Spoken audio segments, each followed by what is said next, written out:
Eh bien, avec le groupe des 3 agriculteurs, nous avions l'ambition de convertir une partie de nos assolements en label bio. On s'est très vite rendu compte qu'on n'était pas du tout autonome en fertilisation et qu'on utilisait beaucoup trop d'engrais chimiques et avec aucune possibilité de pouvoir récupérer des engrais organiques.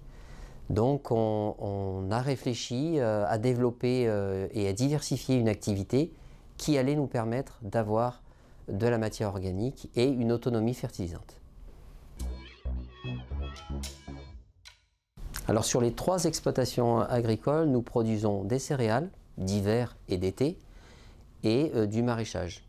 Un peu de vigne en diversification et la méthanisation est un complément dans lequel on introduit de la biomasse végétale issue de l'industrie agroalimentaire ou des déchets alimentaires et aussi des cultures en intermédiaire de nos cultures alimentaires que l'on récolte pour mettre dans le méthaniseur. Nous, on avait l'ambition d'améliorer la biologie de nos sols. Et tous les agronomes vous diront qu'il faut occuper le sol avec du support végétal.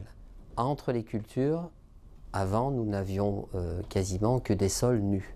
Nous avons fait le choix de généraliser sur une bonne partie de nos assolements un support végétal entre nos cultures qu'on récolte pour partie, parce qu'on en laisse aussi au sol pour améliorer la structure du sol, et on la récolte, cette biomasse végétale, pour mettre dans une citerne hermétique qu'on appelle un méthaniseur pour produire du gaz naturel, du gaz vert. Alors la méthanisation m'encourage et me force à changer mes pratiques agricoles en étant plus vertueux d'un point de vue écologique. Et d'autre part, l'agriculture et l'activité agricole me permet de générer une énergie verte à travers le gaz vert et rentre pleinement dans la transition énergétique qui s'opère dans nos sociétés. Grâce à cette production de gaz vert, eh bien, on améliore nos systèmes de production agricole dans le bilan carbone de nos activités. Et puis ça a été une aventure humaine. Il faut quand même mettre en avant que c'est le travail et le fruit d'une réflexion d'un groupe et qui m'a, moi personnellement, apporté humainement en échange. Les travaux et les décisions, les prises de risques ne sont plus prises seules par un agriculteur, mais à plusieurs. Et ça, c'est une richesse sociale et humaine qui est incomparable.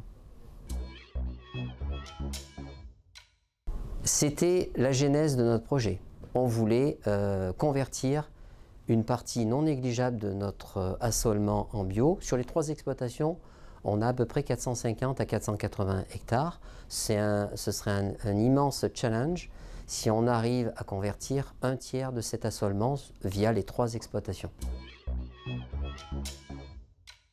Tout à fait, déjà par la diversification, bien sûr, on aura un revenu complémentaire et surtout un revenu stable. Par des contrats de rachat de gaz sur 15 ans, nous avons la certitude d'avoir un revenu qui, on le sait en agriculture, est en dents de scie par les cours qui ne font que fluctuer et qui rend notre métier économiquement difficile.